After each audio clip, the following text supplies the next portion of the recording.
Rodrigo, how's it going? Good to see you, man. It's going well. How are you? Likewise, it's going pretty good. It's a pretty chill Saturday out here in the Presidio.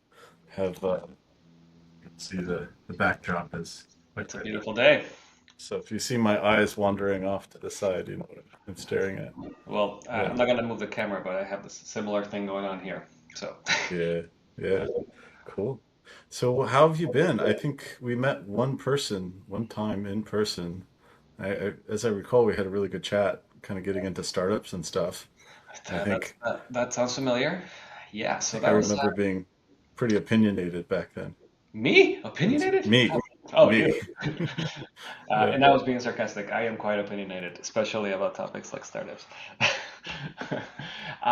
Yeah, that was about a year ago, I'd say. Uh, You're right. And Holy cow. it's easy for me to bookmark it in time because at the time I had just decided, all right, I'm gonna be a Twitter person. I'm gonna post. I'm gonna do that stuff, and that's how we connected. I'm pretty sure. And then Yeah. what happened subsequently is I was like, all right, I have no time for that, and I kind of stopped. And it happened again this spring, so I'm back online. Welcome back. No, thank Yeah. you. Yeah. I'm curious when you said you have no time for that, what do you keep me busy with? Hmm. Well, I have no time is one of these lies that adults tell themselves that we would never let kids get away with. Yeah. So it's not like I had no time. Um, the the actual reason, I mean, I can answer your question too, but the actual reason was that I sort of kind of like ran out of capacity maybe to like sort of absorb everything that comes from the TL and to respond in reasonable ways to everything that comes from the TL. I know the feeling. Yeah. Yeah. And then, but the things that keep me busy have been more or less the same as they always are. So, I practice the classical guitar pretty seriously. That's always there. Yeah. Um, Last year, for about 6 months or so, I kind of got into finance a little bit. So I was reading various books on quantitative trading and sort of getting my hands dirty in the world of options and markets and trying to make sense of that. Turns out it's a very interesting world, and it turns out that it's a very high cortisol world. Oh yeah. Okay. That makes And sense. so I was doing that, and then other things that keep me busy. Like I'm always sort of like carrying a kettlebell somewhere, or putting barbells Very on cool. my back. So I spend a lot of time on that stuff. And Is it functional loading with the weights? yeah, I'm just saying I work out, Oh, but okay. like I work out like I suppose sometimes it sounds like I work out a lot, and I think it's just the right amount. Like I'll spend easily a couple hours a day at the gym. Yeah. Cool. Cool. I think the happiest times of my life were when I was working out like hour and a half, 2 hours a day. It was like my refuge. It Yeah, was pretty I hear nice. that. I mean, like I used to, like when I was younger, I used to pride myself in kind of like being very in and out. Like, I get my workout done in 30 minutes. Right. And there's a lot to that sort of mentality. It's very useful to do it that way. But then the Sure. older I get, the more that it seems that that as you age, the amount of time needs to go up as to be able to keep the same volume while Right. staying safe from injury. That makes sense. Um, Yeah. so, more time at the gym. Yeah, yeah, yeah. Yeah, I've started getting back into the gym here and it's an interesting journey back into it. It's like trying to be a little bit gentler on my body. I've been out of the gym for a while and yeah, it's painful to the ego to see, some of the lifts go down and just overall strength kind of retreating. Yeah, I mean they're all vanity metrics. You know, like I was recently on a road trip and I was staying at a horse farm in Montana, and Oh wow. so I don't if I'm going on a long drive, I bring my kettlebells with me, so I was kind of out there like doing my swings and what have you, and the farmer was like, "Man, the silly things you city kids do to simulate what we do out here," Yeah, right. and I was like, "Ah, yeah, real, thank you." Yeah, yeah. How is the farm? That sounds really nice. Well, the farm was just a random pit stop, actually. Like there was nothing too intentional about that. Like I was just sort of driving, kind of like without a schedule, and I was like, it was time to stop, so I picked an Airbnb, and Yeah. then I liked it, so I stayed for an extra night, and that was that. But it's really beautiful. Like I suppose I really like the particular flavor of natural beauty that's available in Montana. At least it's available in Montana, in the spring. Uh, Right, right. I might change my mind about this in the winter. Uh, Yeah, yeah. I think winter gets pretty harsh out there. I've yeah. driven through on like the tail end, and it's pretty That's hard. right. Yeah, but like no, so it's really beautiful. Like flowers are blooming and trees kind of coming back to life. And I suppose I live in the Pacific Northwest, right? And here Yeah, in the summer, like things are very lush. It's like overwhelmingly green, yeah, and that's very totally. nice. And what I tend to like about places like the horse farm in Montana is that they're not overwhelmingly green. They're just green. It's more Ah, meadowy. It's like there's a little bit more contrast between like a patch of trees is a special sight. It's not the default present all around you, and that makes it nice. So right. I like that. It was really beautiful. Um, and so I had this nice cabin, played some guitar, wrote some stuff down, tweeted some thoughts. The good life. It's Uh, lovely, yeah. I'm trying to find ways to give myself that kind of space on the regular, and it's hard. It's there's something in me that's resistant to like finding that level of stillness and solitude. yeah, I mean, it's hard for me to give myself that sort of space even without a job. It takes a Yeah. long time to sort of a long time being like a week or something. Like it takes a while to kind of like start inhabiting a larger container or something like this. You know? Mm. Um, Yeah, and when you have responsibilities in the world, it's very difficult to find the time. Yeah. Uh, totally, totally.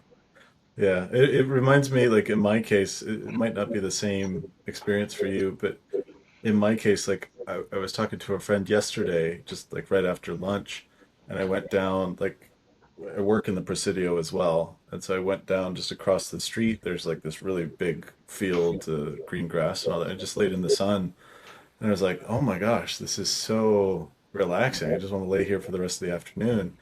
And there's something about it's like there must be something in my system that feels threatened by reaching that level of peace and relaxation without, mental engagement. mhm. And it's like I don't let myself have that. Well, it happens. Yeah, so I'm gonna make it an intentional practice, like Yeah, spend some time outside in the and sun. yeah, and the Presidio is a great place to do it too. Like I Gotcha. lived in Yeah. San Francisco for a bunch of years. I remember the geography quite well. Like I found San Francisco, to be very geographically inspiring. Like Right. I used to derive a lot of value from just kind of like noticing the textures and the for example, it's like I used to run at the time a lot, and so like I would sort of start on the SF side of the Golden Gate Bridge, right? And when Right. you're on the San Francisco side of the Golden Gate Bridge at 8 in the morning on an average Saturday, well, you can see a foot in front of you because there's fog, right? Yeah. Yeah. And then you just run a mile, and on the other side is like this glorious sunny day, and it's hot. And it like looks like wow. It's like basically the same place. There's a lot of Totally that opens kind up. of experience available in San Francisco. Yeah. Yeah. Um, I feel like I'm not making the most of it so far. I mean, I've gotten out and I try to, find time to go out and do stuff and see things. But it yeah. feels like there's so much more to see and do out here than I'm There's a lot. getting the mileage out of. Yeah, I mean some San Francisco experiences that I recommend. Watching sunrise from Twin Peaks. Mhm. Um, Okay. Often, well, at least this was true back in my day. I haven't lived there in like 15 years, but like the more than once I've run into like a kind of like a late rave at the sunrise at the Twin Peaks. So you show up and somebody's actually spinning, and like there's people in weird costumes and whatnot, and it's that's the whole scene. Um, That's crazy. yeah, so I It's gotta be recommend that. fun. I gotta This it still happens, but that was fun. gotta stake it out just in case. Yeah. That's right. And then like I recommend like looking for the steepest street. Uh, that's a fun exercise to do in San Francisco. I have my answer, but I won't Interesting. tell you. Ah, okay. So just like try to grade them myself and Yeah, figure that's out. right. Like these I are feel runner activities. like You know? I feel like there was one. I don't think it's Divisadero, but it's like close to it. Maybe it was. I was walking to my friend's house. She lives somewhere around like right off of Diviz, and yeah, it just gets really, really steep uh right off, I guess, Richardson. I like pulled up the map here, and it's just like there's some streets you're just like barely moving. That's right. Your heels don't touch the ground for sure, like, uh, Yeah, it's crazy. It's crazy. Yeah. so yeah, well, mighty fine piece of geography you've landed on. It's really nice there. Yeah, yeah. It's an interesting change of pace, I gotta say. I mean, I was stuck in that house in Suquamish for close to a year and a half or so, and I was like lamenting it. I don't know if you saw that on the timeline, but it's just I didn't like, realize you were stuck. Say more. yeah, I don't know. I bought the house. The story goes way back, but essentially I bought the house around the time of the pandemic because I had a bunch of extra money after I divorced and sold my last house. And so my friend was like, "Oh my gosh, the economy is going to crash. Your money's going to be worthless." I was like, "All right, I'll park it in some more real estate." And so I did, and then I lived there for a little bit, and then I moved out, and then tried to Airbnb it, and that didn't work out that well. And then I found myself back there, living there, and working and doing stuff, and it just felt incredibly isolating. It's like all my friends were in Seattle proper, and so anytime I wanted to see anybody, I had to take a ferry, and I was trying to like juggle all that and squeeze people in. It's just a huge hassle, and so that grated on me for a while. I have a few posts where I was just like lamenting it, and then trying to make peace with it, and then lamenting it again. Eventually I decided like, okay, I just need to get my life stable, get a job, and save up my money, and then eventually I can get out of here. And then I got a job offer, and I was like, all right, this is my chance. Get to work at a cool company, and move out. And now the house is on the market, and hopefully it sells. Good for you. Congrats on the job. Thanks, thanks. Yeah, it's going pretty well so far. I think the interesting thing, and you might have some stuff to say about this, but it's like the more and more I do, like I've had like 20 different jobs, and like different projects and consultant stuff. And it's always been a dream of mine to work at a company where like I can put forth my ideas and they'll be taken seriously. They're not always good ideas, but like to have them engaged with and taken seriously and be able to shape product and try stuff in an experimental way. It's been a huge dream, and I sort of held this up as this ideal that like if I get that, then I'll be happy. And now I have it, and it's really good. And I don't want to sound ungrateful because it's amazing. And I'm realizing like, oh, and this isn't how I want to spend my life. So I land here working with a great team, cool product. I'm committed, and I'm taking in the information that's like maybe tech isn't really gonna scratch that itch for me. Well, I mean, like when I was a founder, we used to kind of like we being my co-founder and me, and but we used to obsess. By obsess, I mean we talked about it twice. But we used to kind of like spend thoughts on the notion of like people talk about product market fit, right? And Yeah. that's I think you're seeking an as a startup, but like we used to spend a lot of cycles on founder startup fit or like founder Okay. market fit, because like Yeah. like ultimately like the closer you are to the beginning of the startup, like the more important it becomes that like you want this thing to exist more than more than you want it to any of the other features, like more than you want to have a job, more than you want to Right. be a leader or like see yourself as an entrepreneur or like whatever else that the company is doing for you. Yeah. The thing that should be driving you for the happy path is that you want this thing to exist. You sort of can't Right. live with yourself if it doesn't exist, right? And so if you're like in the an early employee, right? Like you feel some fraction of that. And the larger the company, the less of that you feel. So I'm guessing you're feeling some like you're like the thing that would make it line up for you is if you really felt that way. And when you don't feel it's like the whole thing seems kind of like superficially nice, but you're like I kind of don't care if this doesn't exist. So I don't know if that's happening to you. Yeah. It reminds me of it. I think there's an element of that. Like the company I work for is an AI marketing company in both senses of the word. So it's marketing for AI, but also using AI to do that marketing. Yep. And it's a really clever product. It's kind of a competitive space now, and I I like the idea. I think it's really like the gamut of things that I could be doing. Like this is one of the ones that I feel the most interesting or excited about. It's in that side of the spectrum. And yet, for me, if I'm really honest with myself, it's like the marketing that I care about is like the marketing that really puts the consumer first and says, is this, uh, how do we put stuff out there that actually improves people's lives and how do we know, right? And it's like marketing is somewhat data driven, but not really. And one of the things that I advocate for currently is like, can we test things, collect the data, learn from that, and then test other things? So to do more of a scientific or experimental loop. And I don't have the wherewithal to try to suggest that we, try to force our customers to consider the user and like, they bought this thing. Are they actually really happy with it, or are they just thinking they're happy because they've been sold on this narrative? Uh, I don't think that would be a very compelling pitch for Well, most yeah, of our customers, if not all of them. right. Well, I mean, marketing is a difficult industry, right? Like the Yeah.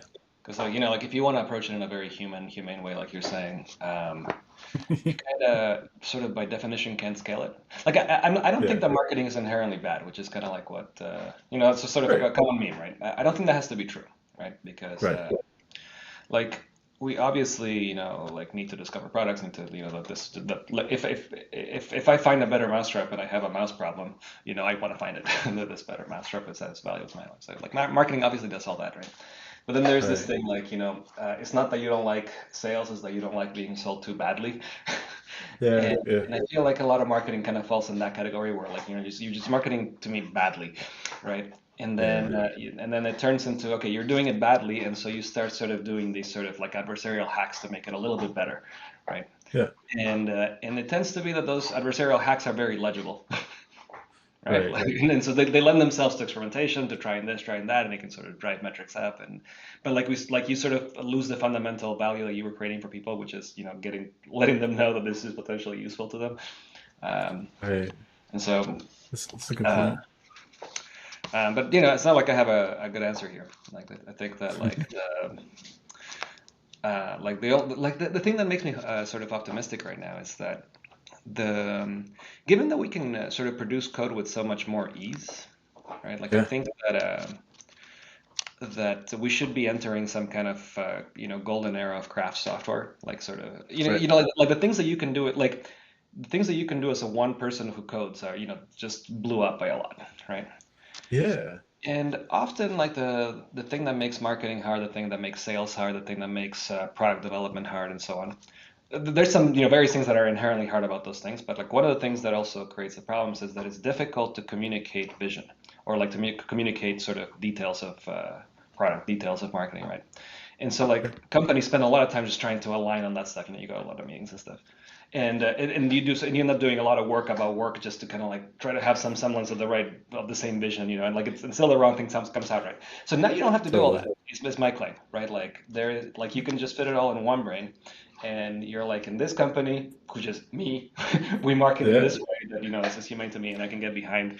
And if you're doing something that you can't get behind, you don't have to sort of hold a meeting of stakeholders to sort of persuade them that this is not the direction we ought to be going. You just go like, this is not the direction we ought to be going. Let's go there, you know. Yeah. So I'm excited about that, about this future. Is that something that you're looking at? Is like making your own company? You're kind of dipping your toes back in the water? Not as of now. It might happen. I think Yeah. I think I just started looking at this about 25 seconds ago. But it's Yeah, I mean, obviously some of these thoughts have been percolating a little bit more, but like yeah, I think so. So I think this is kind of like a very exciting time to be alive in terms of that. for Like sure, for sure. I'll probably We write we about do this. most of our, huh? I'll probably write about this pretty soon, actually. Yeah, I think so. That'd be cool. You were saying? Um, yeah, most of the development we're doing is AI driven, and so it's like spending a lot of time telling Claude what to do and tweaking and fixing, and it's amazing the size of the features and the amount of stuff that we can get done. It kind of compresses. It's like my expectations have already adjusted. That's good. I find myself getting burnt out, by the end of the day, pretty much every day, because it's just like glued to the screen, like driving it forward. It's sort of micromanaging my own private intern. Yeah. It's not Right. easy. And maybe like a small army of private interns. Yeah, yeah, yeah, totally. Sometimes I have to open up some work trees and do multiple features at once. It's kind of crazy. It's just I that. mean, you're not alone. Like, so I coach a few, junior software engineers, and I just have friends in industry. And Yeah, this has been a very sort of universal report. It's like, okay, so now my job is to manage Claude, say yes every now and again, and I thought that I was supposed to write code. you yeah, know, yeah, it's kind of disorienting, and like, I think that the like a life as a software engineer 10 years ago, like you could sort of take this attitude that like, okay, my software is more complicated than anything else we do, guys. Okay, so I'm special, and you could just believe that. And then like, you product managers and you stakeholders, whatever. And annoyance to my life, I have this distributed system to think about, right? And yeah, this is actually hard, unlike your boring, PowerPoint job. yeah, yeah, yeah. uh, where we currently are is that basically Cloud can do all that distributed system stuff that you were so, on about, and you're left with the actual fundamental hard problem of value creation, and now in a very direct way. And this can be very tiresome, like Yeah. it's really hard, right? Yeah, it frees up more mental energy to think about where is the actual value coming from, right? It's like when Exactly. most of your time is focused on like building features, you're sort of assuming or kind of hand waving about the value. But when the building the feature is fast, then you're like, oh shoot, if I have All this you can think feature, about. does it actually help? Does it not? What would be better?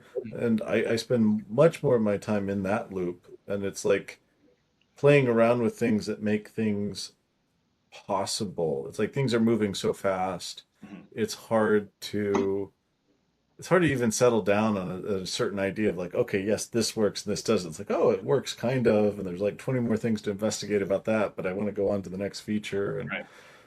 Sure. it's blazingly fast in some ways that are hard to keep up with. Yeah, I mean, we're all product managers now. Well, I guess I'm not Yeah, really a software engineer these days, but like, if I was yeah, I'd be saying we're all product managers. yeah, The totally. Yeah, and I suppose like in the before times, like a good organization would shield you from this. So like if you were engineer number N at a startup, like you didn't really, you got your marching orders at a high level, like implement this, and Right, you could sort of like say, okay, and I trust that somebody has thought about the value creation, and that was a reasonable bet, right? right, At right. least it really didn't fall on you. You like if you thought too hard about the value creation, you would start running into like politics and problems, right? And now it's I very did. different, right? Because like now basically you have to like that's all that there's left to do in a sense, There's also like a little bit of sort of quality assurance and or maybe verifiability work to do as you use Claude. Yeah, totally. I mean, there's a lot of that for sure. Yeah, Yeah, I mean, I always found myself thinking about the value part, and it was more just like a side obsession, and now it's like that's the focal point. yeah. And it's hard because it's like you have to. It's almost like you're sort of hypothesizing, what would be valuable because you're looking at people who are doing certain things, certain work activities, and the question is like, okay, what of those things are we facilitating directly? What of those things are we trying to like shift or kind of steer into a new direction or a new workflow? Um, and doing that kind of in the abstract and then like later getting that feedback, it's just this sort of disjoint iteration or disjoint experiment. It's a lot of stuff to kind of juggle and remember, and I'm not organized enough to pay attention to all the details as they're For sure. shifting under my feet. Well, but like I have the tool for you. Have you heard of this? What are they calling it? Claude. Claude is very good Yeah, at juggling details. yeah, yeah. Well, the interesting thing is like I find Claude good for ideation, but bad for planning. It's like what was that phrase? It's like somebody who knows the price of everything but the value of nothing. Mm-hmm. I feel like that applies to Claude. It's like it can generate any kind of estimate or idea about like, hey, if you do this thing and you need to do that. It's like it almost has zero discernment. There's it's not grounded in any practical embodied concerns. And so it's like it's on you to parse all that, figure out what you actually want to do. Yeah. I mean, so okay, so we got to get Claude to on the meditation train track here. Uh, Yeah. Become embodied Claude. Meditate first and then start the feature. And then come write me code. Uh, no, but like so absolutely like to the degree that I've coded, like in recent time, that this has been the issue. Uh, and Yeah. also in other uses of Cloud, like I use Cloud pretty extensively to write, um, Hmm. and somehow I end up with the result that all my writing passes the AI checkers. It's 100% human. Um, Not bad. but like there's a lot of devil in how you use the AIs, right? Oh, for And sure. and how you prompt them. Like the specifics of the prompts matter a lot. It's like it's one thing to sort of say, Cloud write me a plan, and it's a different thing to say like, Claude verify this plan. Like what are the problems with this plan that this other instance of you produced, and sort of creating workflows like that. Like they work out to materially different output, and the space to Totally. explore is huge. Totally. Totally. Yeah. But at the end of the day, you still have to be reading what that produces and making that sort of gut level check on Well, fortunately, you what still you're have a reading. job in the Yeah. in the in the eventual future. You just go like Claude, make the world better, and they spin, and you're like, what do I do? This is a world I don't recognize anymore. Yeah. No, I think that issue is real. I think that is at the very least in the back of a lot of people's minds, and for a lot of us in the front of our minds. Yeah. Yeah. Uh, So what's on your mind these days besides Claude? Or is that first Claude and is actually foremost? not on my mind as much these days. I just kind of like him. And Yeah. let's see. So what's on my mind? So I'm thinking a lot about sort of. Well, for one, the biggest question in my life is sort of my place in the world right now. And Nice. just a good question to have, like Yeah. I haven't been working for like 18 months or something like this, and enjoying it a lot, right? Yeah. Like no job is a very fun state. And the impetus, behind doing that was sort of okay, so like okay, what's my next act here? Like I've done a few things, I've made a little money, I've sort of situated myself like this, like that. What sorts of things do I want? And Yeah. so I'm sort of navigating that, and that's basically on my mind. And then downstream of that is sort of um, like one is sort of taking myself more seriously artistically or something that rhymes with that. Like for example, like I play classical guitar, and there's various. I play classical guitar while simultaneously not really liking the world of the classical guitar. Like I like the instrument a lot. I like the practice a lot. I like the sounds that come out. I like the music. I like everything around that. And Yeah. but the world itself, I'm kind of like I don't know, like and so I'm sort of trying to sort of navigate my path in there and see what to make of it. Similarly, I've had over the years I've had like dozens of times of blogs and Substacks and what have you that have never really panned out in the sense that I never stick to them and never basically never publish. Always been my main enemy has always been the publish button, right? Like Yeah. and Yeah. so I'm trying to sort of like make myself make sense out of myself in terms of that because like at the same time while I never publish, I have like I have a lot of thoughts in case you you can't tell, right? And some of them are Yeah. even worth writing down.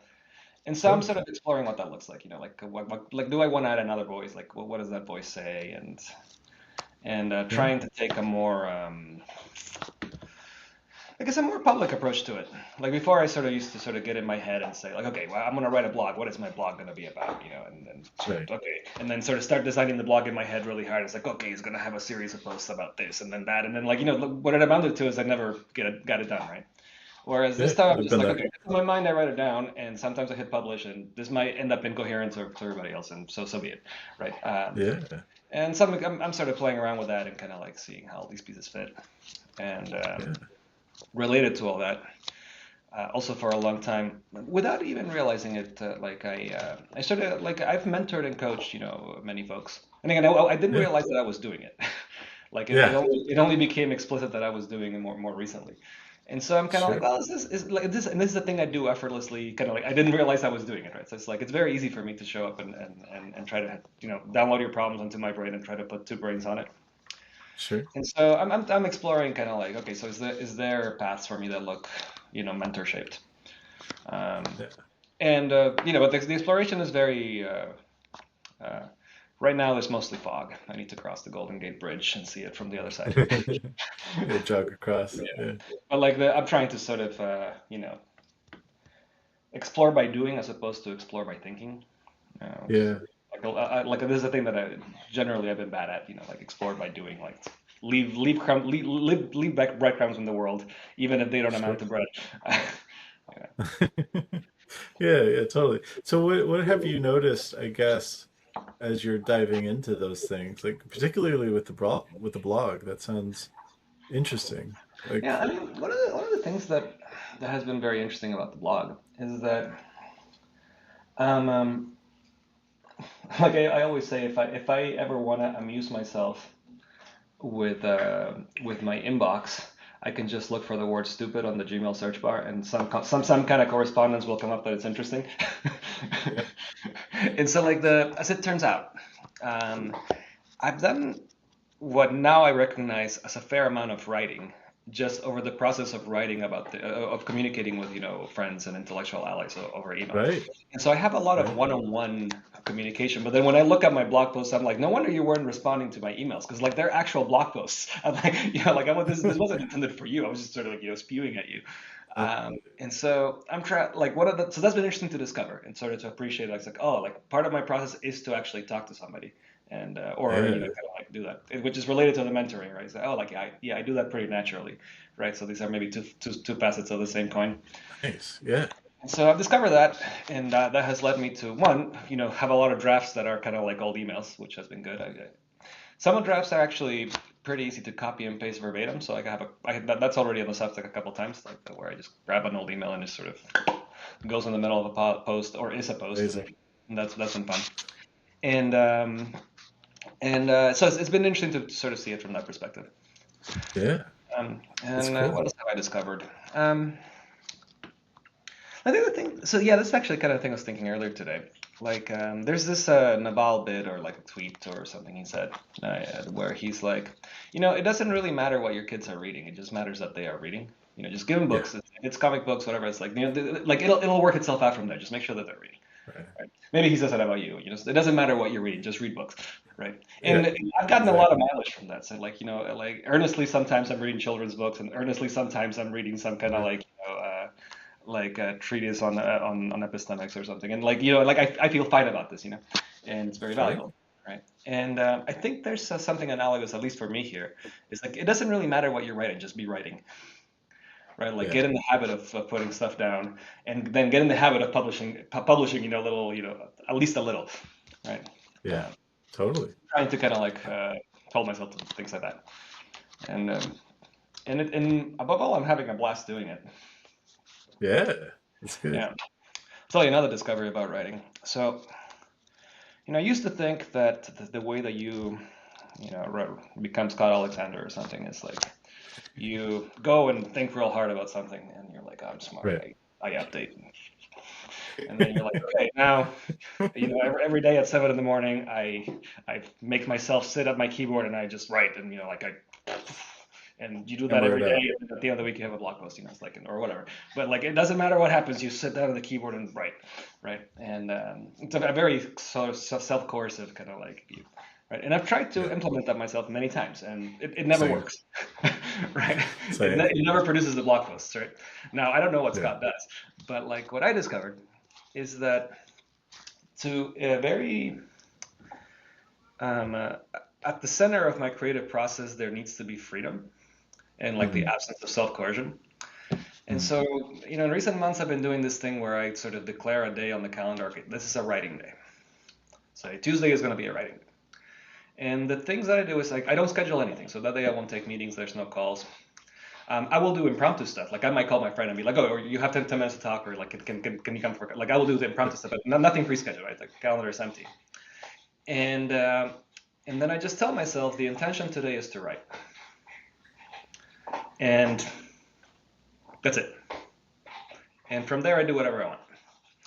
And whatever I want looks like go for walks, looks like play guitar, looks like things that aren't writing, looks like tweeting, things looks like Nice. I basically and it's kind of like this. It becomes really quickly this sort of very chaotic space. Like I mean, good chaotic, sort of like I'm just walking around my apartment, sort of recording voice memos and tweeting and I don't know, eating ice cream and no self coercion whatsoever. And Yeah. at no point do I sit down and plan. Okay, at 3 I'm gonna write. And then next thing I know, lo and behold, 2,000 words have been written.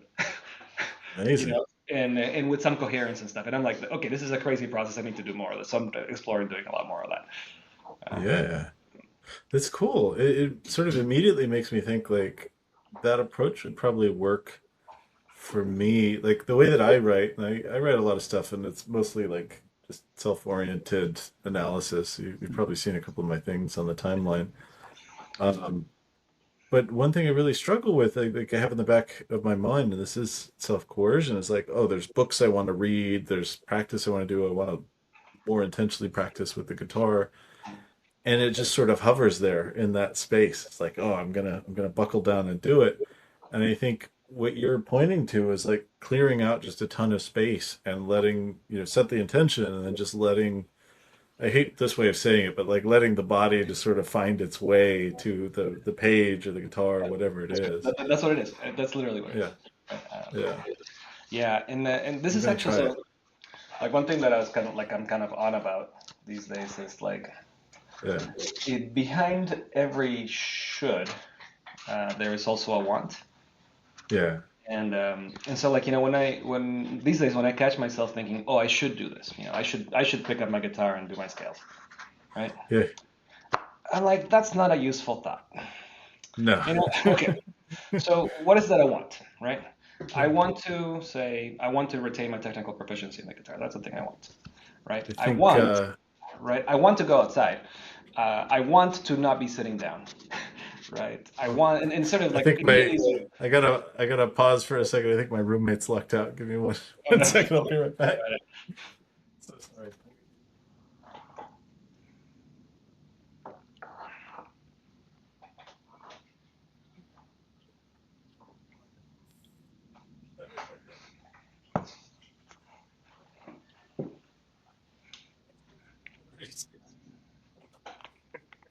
It's funny because he saved my hide just a little bit earlier. I had locked myself out. I just walked out to put something in the recycling. Right on. All right. Sorry All for the right. interruption. No worries. So I was just saying, like break down the every time I feel and I should just try to sort of contemplate instead what is it that I want, right? Yeah. And the thing is that like once I've sort of crystallized what I want, like I say that I have ADD, like I think I'm pretty sure I have ADHD or whatever it's called in this Sure. part of the world. Yeah. And the way that expresses in myself is that I can't help but to do what I want. Yeah. And It's kind of like compulsive. yeah, because it's not like you just always you're always thrashing for attention. It's like you also go down Yeah. these deep rabbit holes where it's like you don't know why you care about this particular Wikipedia entry, but here you are, Yeah. 7 hours later. And so once I've sort of broken it down into wants, the resistance kind of disappears. Like along with the Yeah. should, the resistance disappears, and like once I go like, well, I want to go outside and I want to be proficient at the classical guitar. I'm like, well, there's a very simple negotiation here, Rodrigo. Sit down, do your scales for 2 minutes. You can go for a long walk afterwards, or the other way around. Any number of things. But now it's kind of like there isn't this sort of process running the this authoritarian process being like you must Yeah. practice. Shut up and practice. Yeah. Like that disappears, and it makes the Yeah. practice more worthwhile. And it's just sort of a Yeah. nicer expression of being. And so like I've been getting a lot of mileage from basically calling shoulds unuseful thoughts. Interesting. Yeah. I think for me, it's like I've lived with these things for so long that it doesn't even appear as like a single coherent thought. Like I should do this. It's just like a kind of a flash of a thing, and there's such an automatic reaction to that. It's like filing it away, like oh yes, of course I should, and I will, and Yeah, and I feel that, it's and it's not to say that there aren't shoulds, right? Like you should do your taxes is more or less, just the truth, and you're not yeah, gonna want to do it. Right, not really. Yeah, no, that's a good point. but I have, yeah, Yeah, yeah, I think it's funny just thinking about it. It's like I have a relationship with that particular voice, which doesn't even sound like a voice most of the time. It's like the relationship somebody has with a naggy, friend or parent or spouse. Like, oh yeah, yeah, sure, of course, later. Um, and that kind of mirrors some of the reactions I've had with actual people in my lives. It's kind of embarrassing. yeah. So the way I treat others is definitely the way I treat myself in here. That It's absolutely like it's shit. it's annoying how true that seems to how true and generally true that seems to be. It's like it annoys me a lot. Or Yeah, like, and I mean, I guess with this sort of like, turn the shoulds into wants, the other thing I definitely do as part of this is kind of like, kind of like name the part that is doing the should and thank them for their service and assure them that I got their back, like Yeah, throw a little IFS in there. That goes a long way. Uh, yeah. because So that authoritarian person, inside of you that is kind of like you should do your taxes or whatever, like it means well, like it wants good things for you. It's looking at like the things that it's concerned with, or he or she or whatever, it's like are real, and it's trying to guard you sort of away from like say uh, bad health outcomes or bad financial outcomes or like things like every should kind of has a good reason to exist. And yeah, so it's like, also important to be in touch with the gratitude that that part is running in it.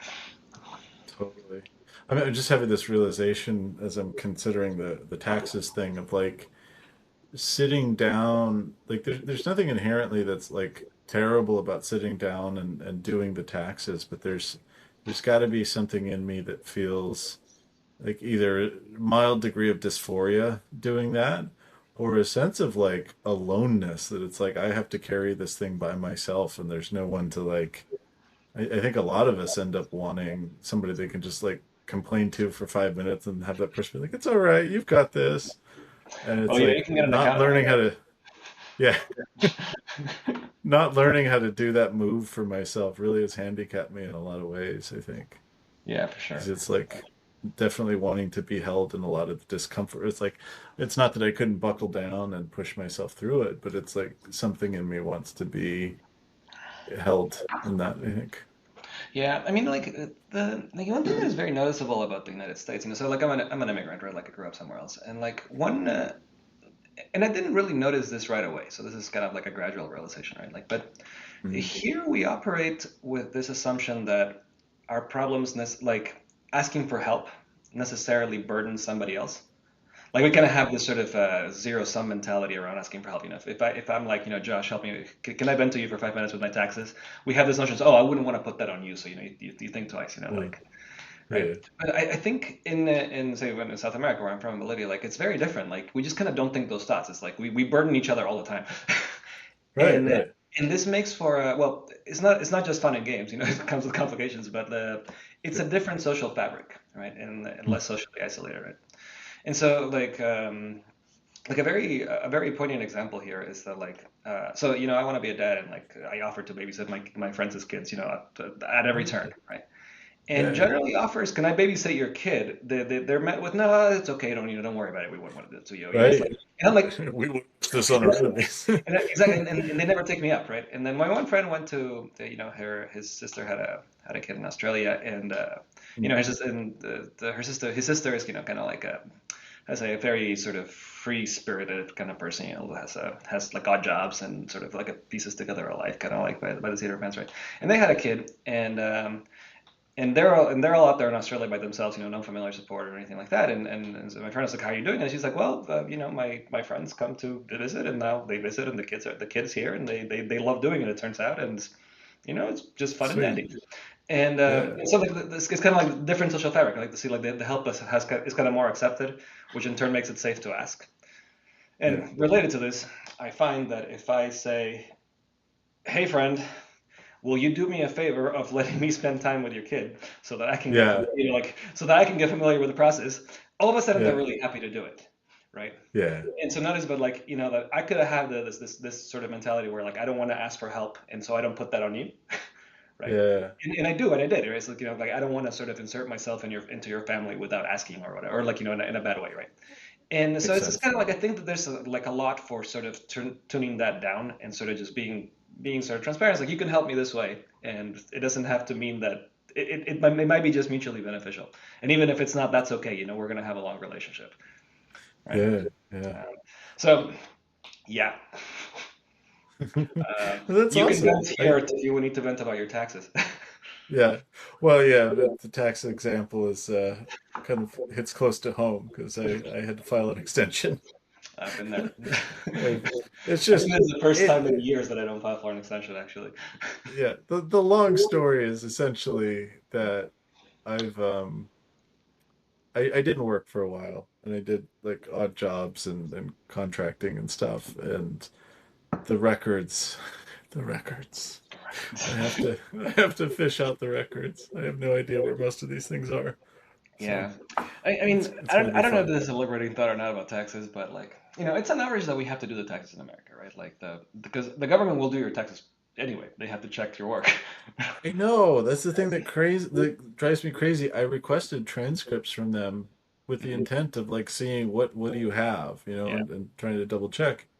It just comes up blank, and I'm like, they'll give you transcripts on what you've sent in. It's like right. that's not what I need. I need what you've been reported to from others. Which is different, right? But like where I It's was like a going, weird game of poker. yeah. But what I was going with this is that like it's okay to make mistakes on your return. Like, Yeah, but yeah, that's helped me. That like I don't have to get this perfect. yeah, If I mess it up, I'm gonna get a very nice letter from the government in which they're gonna tell me how I messed it up, and I'll just pay more taxes yeah, or do whatever it is I need to do. And yeah, right, like because like before, like I used to file an extension and just get in my head about like, oh my god, I need to not yeah, mess this up because this is the right number. Do you subtract 12%? Do you like whatever the case is, And yeah, now I basically don't worry about it. I kind of sort of like do the quickest pass I can in whatever software I'm using, yeah. make a Yeah. good faith guess at everything, and hope for the best. And then That's yeah, and then the government, this year they're like, oh, you messed up this calculation. We owe you $290 in your, and we can direct deposit them. I'm like, I'll take that. That's a good outcome. yeah, yeah. That's probably part of the resistance is like feeling like I need to get it perfect, and yeah, the longer it goes on, the more it piles And up that we way. also have a lot of myth around taxes in America. It's another thing that I see as a South American. You're like, Al Capone did not fall for crime. He fell because he didn't pay his taxes. I'm like, Right. you met Al Capone, buddy. Like Yeah. in South America, again, this comes with complications. We don't really respect our institutions that much. So you're like, I don't know, Right. Right. what are we gonna do? Like, see if they catch him. Like, who cares? Everybody's cheating, right? And I don't recommend embracing the whole thing, but like, there's some good to it. Uh, Yeah. Just loosening up a little bit, I think is okay for sure. yeah, I think that's where I'm at. At least that's where I'm at. Like, I might think something different next month. Yeah. Uh, Totally. so Yeah. I taxes in. definitely relate. Oh, Oh, go go ahead. ahead. No, you go ahead. I was changing the subject. I was just thinking about what you were saying earlier. It's like I feel like I'm doing some of the same thing of like trying to maybe you can clarify, but like trying to figure out what lights me up, what I want to spend my time doing. I've had this sort of abstract idea in my head. I posted about this just was it yesterday or the day before? Like when I was 15 is when I picked up guitar. And it was because my 10th grade guitar teacher or English teacher was also a guitar aficionado. He was really good, and he sort of inspired me to pick it up. And it was at that time that I sort of set this goal for myself, like I want to get really good at guitar and all this stuff. And he sort of carried that with me for like the next 20 years or so. Mhm. And now I'm starting to put that down. It's like it's weird because I still enjoy playing, and there's part of me that still wants to improve, but the attachment to the abstract goal of like I need to be good at it, I want to make music, I want to do this or that, that's kind of falling apart. And there's part of it that's scary because it's like a little bit of like identity dissolution. Mhm. Um, and I think there's a little bit of impatience in there. It's like, okay, I'm putting this down. Now what? And it's like, well, now Yeah, you sit in it and see what comes out. It's right. kind of uncomfortable, I have to say. Well, yeah. I mean, this reminds me of that Henrik Carlson blog post about like everything that has worked out well in my life has followed the same design process. Is the name of the blog post. It's a good one. It might be a paid one, but it's a Yeah, good one. And yeah, and the core idea is kind of like, or this is my phrasing now, like not what he says, but like I think there's this notion of a SMART goal, something that is I forget what SMART stands, measure, actionable, and time bound, and whatever the other two letters stand for, right? And for sure. those can be good. Those can be good for short term thinking. Like Yeah, it's fine to be like today I'm gonna do the dishes. That is a SMART goal, right? yeah, yeah, But like when you try to apply it to things that are more creative or over long horizons, this will really backfire on you, right? Because you like sort of will go and be like, all right, I have a goal. I'm gonna be a great guitarist. And then you're like a great guitarist, plays in big stages, and a great guitarist, um, what have you, right? Like, and their practice schedule looks like this, and now I have to do all these things. Work backwards from this very specific vision of the future, right? And you work backwards from here to here, and you try to start working towards it. And the thing is, you might get there and discover that it's the wrong vision. Or what happens more likely is that as you start walking towards it in this sort of very highly deterministic way, you will notice that this path is not for you, and you'll have like all kinds of like things jump like, what do I do now, right? And so I think that like the alternative way to do it is to never attach yourself to a strong vision, only attach yourself to a direction, right? Yeah. So like goals are directions, they're not concrete, right? And so Interesting. like the direction is like I want to be more musical, or Yeah. maybe it is like I want to be more social. I want to connect with people, right? I want to connect with people through music. That's a valid Right. direction, right? But notice that now the guitar is not even in there, Yeah. right? For Yeah. all you, It for all doesn't you have to know, be what about you're guitar. supposed to do is be playing your synthesizer in Union Square, like, and Yeah. that'll actually scratch your itch, right? And so like once Right. you sort of unthink the vision and you sort of like see, okay, the guitar is not in here, right? Like, okay, so like, what is a way that I could be more musical today? Because now it's sort of this malleable thing, It's like, okay, maybe today I want to put on headphones and go lay on the grass in the Presidio and listen to Garth Brooks and understand what happens in country music. You're being Yeah. more musical, right? And then from there you Yeah. might go somewhere else. And the next thing you are the backup guitarist for on Garth Brooks tour. And but it's a vision that fits for you, right? Because like Yeah. it Yeah. is Yeah. merged from kind of like sort of navigating your life and kind of like what your body is saying and what's available, sort of in little steps, just with the original intention, be more musical, connect with people through music, right? Like you just kind of like walked, and this is a very broad hallway, even though it seems narrow, right? Whereas the, Yeah. the the vision is never a broad hallway, and so that helps with this kind of thing. But Yeah. it can be very uncomfortable if you're very type A. Like if you're the sort of kid who liked to get A's in school and then got a good job and then make good money and like I get promotion and kind of like I'm always Used to. satisfying a teacher or a thing. There's this very Yeah. uncomfortable way of thinking. It's like, oh no, like the thing I need to do is sort of see what constraints I really want to embrace right now and which ones I want to let go of.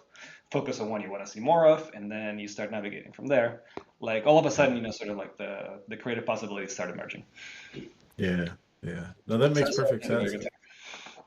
The idea is a little daunting right now because it's like as soon as you say like the goal of being more musical, my mind just goes to like I'm not actually sure what goals I would want to set right now. I think But see, this is an important thing to think, because like yeah, the right, like I want to play guitar better, or like I want to be skilled at the guitar. It's like sort of this very narrow yeah, path, right? Now it could be that's a very fine goal. For example, I do have that goal. I want to be better at the guitar. Like I want to right. like one goal I have is I want to discover how good I can be at playing classical guitar, right? Sure, sure. And but like this one has been tried and true. Like I've sort of like I use this sort of as a why in the why. Like I don't commit myself to like you're gonna go and perform at Carnegie Hall 'cause that's not gonna happen. But like also the like nothing like that. It needs to remain sort of direction, not specifics, right? And then only use the SMART goals for whether you should do the dishes. The answer is yes, you should do the dishes. You have a roommate, like. Yeah, yeah, totally, totally. Yeah. Yeah. I don't know. I'm thinking about like the guitar for me right now. It's like I I want to explore some of the things that I haven't gotten into. I want to like explore the technical facility and try to improve in that, just see like what that's like. Mhm. And maybe just through dabbling in that, I'll get a sense of like, do I really want to keep pushing this, or is this not something that feels alive for me anymore? Yeah. And I think that's like unfortunately true across the board with literally everything in my life is like there's a lot of things I want to kind of dabble in without making a commitment to myself that this is the direction I want to go in. And it's just it's weird because it's like I think there was a program in my head saying that like I can't give that to myself because of how old I am. Like it's been, long enough. I should know what I want to do. I should know what I'm about. And just acknowledging and admitting that like I don't know what I'm about feels vulnerable, I guess. For sure. I mean, it is vulnerable, literally vulnerable. And the thing that is more vulnerable, and this is your ego, because it's like it's mostly between you and Yeah. you. Yeah, yeah, The other thing that comes to mind is like noticing that everything you said I want, not I should. You yeah, want to dabble in exploring how technical proficient you can be and things like that, right? Like and yeah. so like Those you, things I'm pretty clear on. Yeah, right? Yeah, and so like you might in your shoes I might reframe as okay, I want to dabble and be more technically proficient. What constraints that I currently have in my life are conducive to that? And what constraints that I don't have in my life are currently conducive to that. You just kind of change the constraints of your environment, or not exactly of your environment, but like change the constraints under which you operate, yeah, right? Like for yeah, example, you might think something like, okay, to practice guitar, this is a thought, this is for my brain, to practice guitar, I need to have a chunk that is at least 45 minutes long, and right. if it's not at least that long, it's a stupid practice session. It's not worth doing, right? Mm. Now, when I was, working a job and trying to play, practice 4 hours a day, those 45 minutes were, precious difficult to come by and so on. And so, like, I often wouldn't do it, right? But if I was trying to dabble, like you're saying, right, like that constraint might be worth dropping. It's like you can probably get more, technical dabbling and inform yourself a lot better just by letting yourself, whenever the situation arises, if I can sit down for 5 minutes and play a scale, I've dabbled, right? Yeah, yeah, And I don't know, after 2 weeks of doing that, you'll feel differently about, kind of like what constraints are good or bad, and you'll probably mm, start playing a little better, you know? yeah. That's cool. I'll give it a try. Yeah, I mean, it's already appealing to me right now, just thinking about it. It's like, yeah, just kind of mess around, try to follow some instructions and see where that leads me. Yeah. I mean, and if you're playing, steel string guitar or electric guitar, like man, the YouTube is such a nicer world for that. There's so Yeah, yeah. much, maybe too nice, there's so much educational material, like things to Yeah. follow, things like Kind of that. hard to decide sometimes. Yeah. And the other suggestion I have about music is make it social. Like this is a thing that I've been on for many years. Like especially Mm. in classical music, it's very tempting to make the practice of music about your practice. And sort of you sit in your room and you get really good, and you're like you're not deserving to be on stage yet. I gotta work,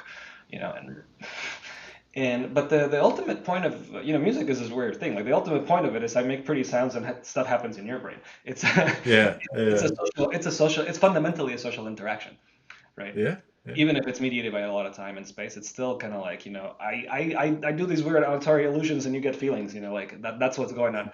And so I think it's very important to any music practice to always be connecting socially, like play for people.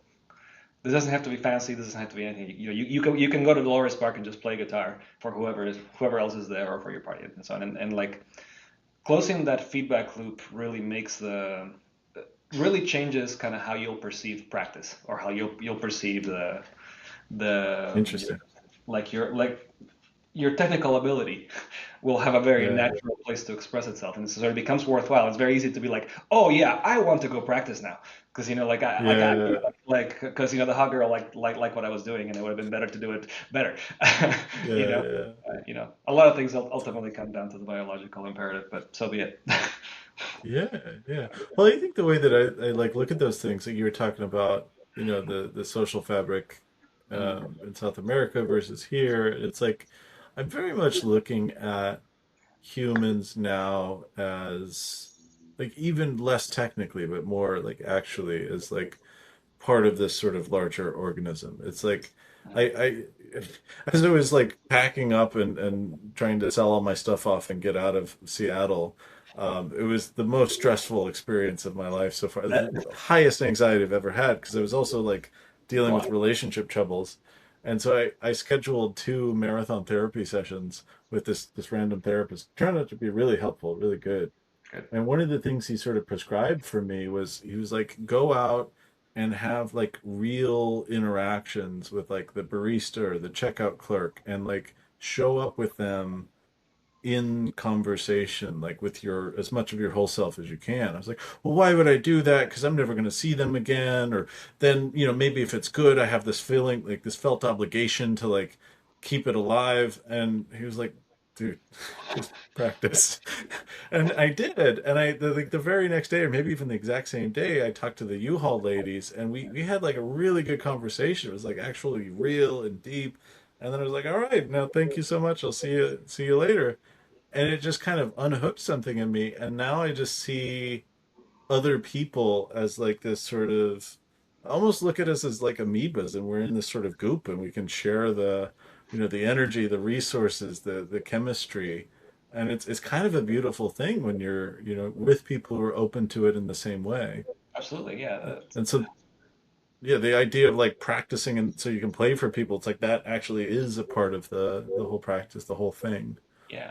And I mean, what you said about the barista, like there's a lot of memes around like, your barista is not into you. Don't hit on her. Yeah, yeah, Right. yeah, sure, Right. And usually. I mean that's a true statement, I don't mean to like, Yeah. knock it down, but like the I But feel your like barista is also a person. exactly. That's where I'm going, right? But like, so I interpret that as like, okay, like it just don't make conversation here. It's like you don't kind of like put your blinders on. Right, Lars let it to go, and that's it, right? But like, there's no reason to interpret that that way. It's kind of like, right. even though in a sense, like it's with the with your people like your baristas, it's difficult to say what's really happening in the social interaction because Yeah, like they might be playing a script just because that's their job, right? totally, totally. But that's kind of like not your problem. That's their problem. Right, Right. like your problem is to show up, and you can receive whatever they're putting out. If they're such a good actor that they're faking the whole thing, that's on them, right? Yeah, And it's better for us all if we just kind of like just engage kind of very presently.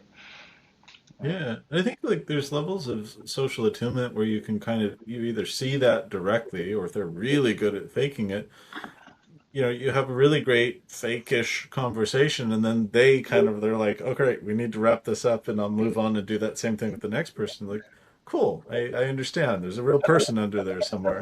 Like that doesn't Yeah, rob me of the rep that I just practiced with you. right, right. It's like Uh, very good. You're quite a pro at what you're doing. Yeah, yeah. it's, it's So, cool. well, I'm glad you're approaching the world that way. Good tip from your therapist.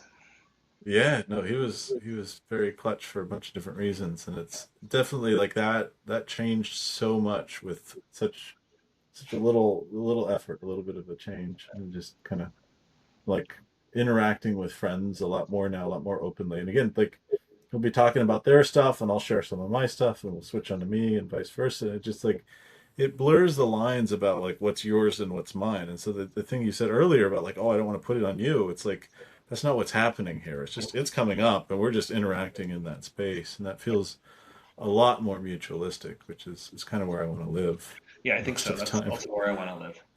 And like Yeah, it's perfectly okay that this particular time we only talked about your problems. That's okay. We're like what resolves that one is we're gonna have a long relationship. That's gonna happen in the it's like it's gonna work out in the end. exactly, It doesn't have to be perfectly exactly.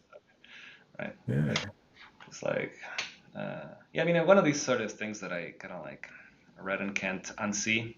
It's like at some point like this book by this pretty obscure sort of philosopher, pretty obscure German philosopher who's like not even a philosopher. He's like a scholar of Nietzsche. Okay, yeah. so like, but this book got recommended to me. It's kind of like a self-helpy book by him, right? Huh, And what he means to write, is this sort of this is what I think you should live. His like 12 rules for being a good person or whatever, right? sure. But the book ends up being like two-thirds about this critique of justice, Okay. of the notion of justice, so Yeah. he basically demolishes it, right? Interesting. And even before that, I had all previously thought mostly in the context of romantic relationships. Like I used to say to my girlfriend, like she's like, "Oh, that's not fair," and I'm like, "We don't care about fair. We care about works, right? If it right now it seems that yeah, I'm doing more, if that works, Yeah. that's fine, right? Like Right. Right. right, and so like, and he basically just demolishes the notion of justice very thoroughly, right? And so like Yeah. the obviously, that does not say that we don't need a justice system or anything like that, like the, Yeah. Yeah. but like so like I feel like we sort of try to when we interact socially, we try to keep things fair and nobody Yeah. uses a well-constructed notion of what's fair here, right? It's like so it's Right. Right. fair if we split the check, is it? Uh, right? It's Yeah. fair if if you tell me your problem and I tell you a problem. I don't know, is it? It's Yeah. like it doesn't really matter. And the thing is, we don't care about fair. It doesn't really matter that it's fair. We care that we stay Sure. friends, right? Yeah. Yeah. Um, I think there's like fair is a sort of internal model of what should work, right? It's like you say we care about what works. So it's like, yes, we want to find something that works. I would care about When someone's bringing the concept of fairness to bear on the thing, they're saying, this is how I think about what should work. So Mhm. they're trying to put that forward and say, like, I don't think this is going to work. And so it's on you to say, well, I have a different concept of fairness because it's like I am understanding that yes, this is imbalanced, and I'm okay with that because I know it's going to come back around someday or Or something maybe it else. won't. Like I guess maybe what I'm trying to say is Yeah, that like I am perfectly okay with the outcome that over the long term, like yeah, I did more emotional labor for my friend. That sounds yeah. fine. Sure, Like sure. that. Like I don't care about fair. I care that we stayed friends. Uh, Yeah, yeah. Well, in that particular context, like I find myself in that role, holding space and listening. And I find that it's perfectly fair because I'm getting a lot out of it in mm, my own regard. Like I'm getting perspective into aspects of the world and sort of absolutely. human social interaction that I wouldn't. I'm constantly reflecting on my own position. And so I'm holding up what they're telling me against the lens of my own life. I'm like, oh shit, I do this too, or oh my God.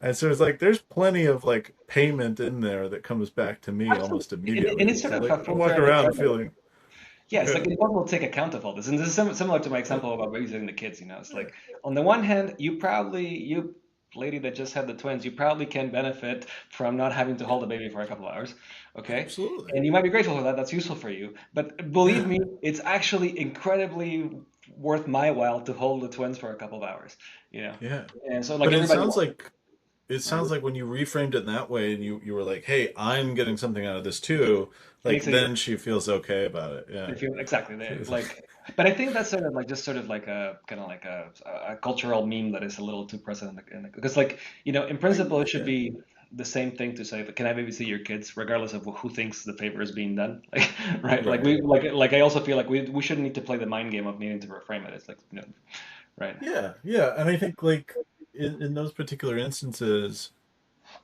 different people have different understandings of like, the relationship relative to what you can rely on the person for, like how much you want to lean on the person. And sometimes those mappings can be quite complicated For sure. in your mind. You're like, well, look, if that's where we are, like I'm totally happy to have you watch the kids. I just thought, Right. that was too much. Yeah. So it's like we're constantly negotiating and renegotiating those things, or Yeah. revealing, where we actually are. Yeah, but I think that's yeah. So but that obviously happens. Like things can always move at this only move at the speed of trust, right? Like that. Like Yeah, also, I like that. but I think it's basically fine to carry out that negotiation out loud and in words, as opposed Yeah, to like yeah, yeah, quietly in thought. yeah, yeah. Thought is definitely what do they call that? Like a failure mode a lot of the time. It's like Well, it's sometimes, failover. We yeah, use thought as this sort of protective mechanism to like run calculations, and if yeah, you really can trust the other person, then you don't have to do that as much. right. That's right. Or maybe like I sort of like I don't like the notion of trusting people. Like how the notion of trusting people to something like complete the sentence, right? Like I trust Yeah, you to show up on time. I trust you with yeah. my kid, right? Like and Right, right. right. And so like I find that like sort of completing the thought also makes this sort of negotiation much easier in my head and personally for them also, right? Because Totally. like once I qualify like what do I trust you to do, like the speed of trust becomes faster, right? Because like it's not like Right. I trust you abstractly with anything that might come up. It's more like I trust you in this particular shape. Here's Uh, yeah, yeah. Here's the shape of the trust I have. If you and we want can to show operate up in further. this area, we can Yeah. get that level up. And we can Yeah, push the yeah. So shape, it's like the shape grows. Uh, yeah, yeah. I was yeah. talking to a friend about trust earlier, and that was similar to what I was describing. That it's like, uh, yeah, just because you can trust somebody in one way doesn't mean you can trust them in another way, and you have to like get clarity on that for yourself.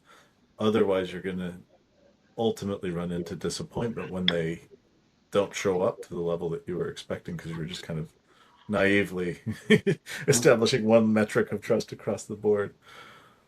Yeah. So that's trust. Yeah, Uh, cool. yeah, cool. Yeah, well, oh man, we're just at about an hour. I feel like that's pretty good. How are you feeling? Pretty good. I'll let you continue calling the shots. Yeah, yeah. Well, I'd prefer to have more calls and have them be sustainable versus like marathon calls where we kind of burn ourselves out. And that's something Yeah, I've changed that's probably that's probably the way to do it.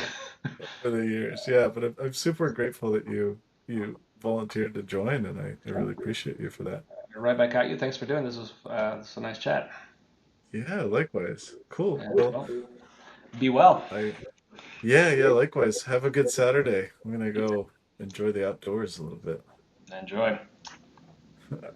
Adios. Take care. Cheers.